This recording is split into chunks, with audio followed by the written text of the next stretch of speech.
ಪೊಲೀಸ್ನವ್ರ ಕೈಗೆ AK-47 ಕೊಡ್ತೀನಿ, ಅದು ಯಾರಾದರೂ ಮುಸಲ್ಮಾನರು ಅಂದರೆ ಯಾರು ತಪ್ಪಾಗಿ ನಡ್ಕೊಳ್ತಾರೆ ಅವ್ರನ್ನ ನೀವು ಹೊಡೆದುರುಳಿಸ್ಬೋದು ಅಂತ ಈ ಥರದಂದ್ರೆ ಪ್ರಚೋದನಕಾರಿ ಸ್ಟೇಟ್ಮೆಂಟನ್ನು ಕೊಡ್ತಾರೆ. ನೀವು ಇದೇ ಪಾಕಿಸ್ತಾನಕ್ಕೆ ನೀವು ಹೋಗಿದ್ದೀರಿ, ಅಲ್ಲಿ ಹೆಂಗಿದೆ?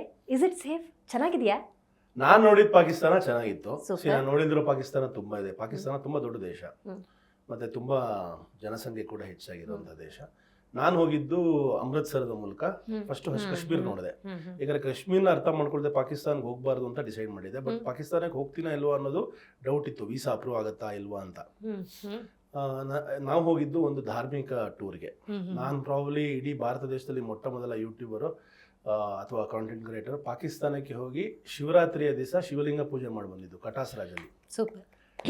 ಅದನ್ನು ಕರ್ನಾಟಕದ ಹೆಮ್ಮೆಯ ರೇಷ್ಮೆ ಪಂಚೆ ಶರ್ಟು, ನಮ್ಮ ಕರ್ನಾಟಕದ ಶಾಲ್ ಹಾಕೊಂಡು ಅಲ್ಲಿ ಕಟಾಸ್ ರಾಜ ಅಂತ ಇದೆ, ಅತ್ಯಂತ ಪವಿತ್ರವಾದ ಶಿವಲಿಂಗ, ಕೃಷ್ಣ ಪರಮಾತ್ಮ ಸ್ಥಾಪನೆ ಮಾಡಿದಂತಹ ಶಿವಲಿಂಗ.